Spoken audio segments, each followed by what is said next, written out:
Hello students, कैसे हैं आप लोग। मेरा नाम दीपक है और ये हमारा चैनल है साई एकेडमी फॉर सक्सेस। बच्चों, हम लोग आज इकोनॉमिक्स की जो सेकंड वीडियो है वो डिस्कस करने वाले हैं, जिसमें इससे पहले वाली वीडियो अगर आपने नहीं देखी है तो डिस्क्रिप्शन में जाके या प्ले लिस्ट में जाकर आप वहाँ से उस वीडियो को देख सकते हैं, तभी आपको ये वीडियो समझ आएगी। अभी तक हमने समझा था कि ब्रिटिश एरा के अंदर यानी आज़ादी के आसपास, आज़ादी से पहले की स्थिति हमारी कैसी थी और ब्रिटिश ने हमारे साथ किस प्रकार के अत्याचार किए, किस तरीके से उन्होंने हमारी इकोनॉमी को ग्रास किया। आज हम लोग पढ़ेंगे agriculture sector on the eve of independence, यानी ईव ऑफ इंडिपेंडेंस पर एग्रीकल्चर सेक्टर के क्या हालात थे, क्या कंडीशन थी। तो मैं अगर बुक से थोड़ा सा ना बता के अपने पास से बताऊँ आपको, तो बच्चों हालात बेहद ख़राब थे। पूरा जो भारत था वो इरिगेशन के लिए, सिंचाई के लिए केवल डिपेंड था बारिश पर। न्यू टेक्नोलॉजी का यूज़ हमारे यहाँ होता नहीं था। होल्डिंग्स जो थी वो छोटी छोटी थी। ये सब वन बाय वन करके डिस्कस करेंगे।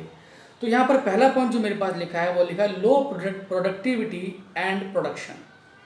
इसका मतलब आज़ादी के समय जो प्रोडक्टिविटी थी वो बहुत निम्न थी। मैं आपको एग्जाम्पल बता देता हूँ यहाँ पे सॉरी एग्जाम्पल बताता हूँ मैं आपको यहाँ पे कि 1947 में हम प्रोडक्टिविटी के बारे में मैंने पिछली वीडियो में बताया था, मैं आपको बता देता हूँ।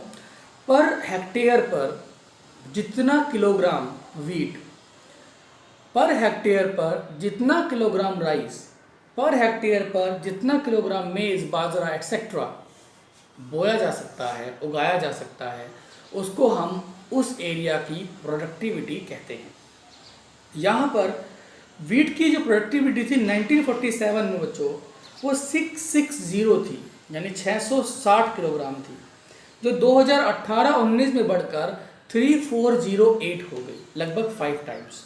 इसी तरीके से राइस की जो प्रोडक्टिविटी थी वो 665 थी, जो बढ़कर 2665 हो गई 2018-19 में। यानी ग्रीन रेवोल्यूशन, हमने जब आज़ादी के बाद अपने देश का डेवलपमेंट करना शुरू किया तो बहुत सारी चीज़ों में हमने सुधार भी किया, बट आज़ादी के समय हमारा जो प्रोडक्शन था और जो प्रोडक्टिविटी थी वो बहुत लो थी। नेक्स्ट बच्चों, हाई डिग्री ऑफ अनसर्टेनिटी, अनिश्चितता। खेती एक अनसर्टेनिटी में थी। हाई डिग्री ऑफ अनसर्टेनिटी का मतलब हो गया एक्सेसिव डिपेंडेंट अपॉन रेनफॉल। हम ज़्यादातर रेनफॉल पर डिपेंड करते थे। फसल अच्छी होनी है तो बारिश अच्छी होनी होगी, अगर बारिश ज़्यादा हो गई तो फसल नष्ट हो गई, खराब हो गई, डिस्ट्रॉय हो गई। बारिश कम हुई तो फसल नष्ट हो गई, डिस्ट्रॉय हो गई। पूरा मतलब इतना अनसर्टेनिटी थी कि किसान डरता था खेती करता हुआ कि कहीं मेरी फसल बर्बाद ना हो जाए। थर्ड है dominance of subsistence farming. Subsistence farming का मतलब निर्वाह कृषि होता है, खाने के लिए उगाना। यानी केवल और केवल हम लोग, जो हमारे किसान थे या जो हम लोग थे, वो कभी भी बिजनेस के लिए एग्रीकल्चर नहीं करते थे, बिजनेस के लिए क्रॉपिंग नहीं करते थे। हमारा उद्देश्य था कि इतना मिल जाए कि वह ना कि साधु इतना दीजिए जामे कुटुंब समाए, मैं भी भूखा ना रहूं और साधु ना भूखा जाए, यानी इतना दे दो भैया कि अपना पेट भर जाए। तो उस तरीके से सबसिस्टेंस फार्मिंग थी हमारे यहाँ। ज़्यादा नहीं उगाना है, बिजनेस पर्पज से नहीं उगाना है, न्यू टेक्नोलॉजी का यूज़ नहीं करना है, तो केवल ये सबसिस्टेंस फार्मिंग है, इसकी वजह से भी हमारी जो प्रोडक्टिविटी थी वो कम थी। फोर्थ बात, जमींदारी सिस्टम मैंने बात की थी पिछली क्लास में। Gulf between owners of the soil and tillers of the soil, यानी agriculture during the British Raj was characterised by a gulf between owners of the soil on the one hand and tillers of the soil on the other hand. यानी एक तरफ तो खाई थी, जमींदार अमीर अमीर होते जा रहे थे और जो किसान है वो गरीब होता चला जा रहा था। इसका प्रमुख कारण था अंग्रेजों ने सब चीज़ें जमींदारों के ऊपर छोड़ दी। आप जितना मुझे टैक्स कलेक्ट कर लीजिए, इट्स अप टू यू। तो इस तरीके से जो हमारे जो किसान थे, फार्मर्स थे, वो डबल बोझ में मरे बच्चों।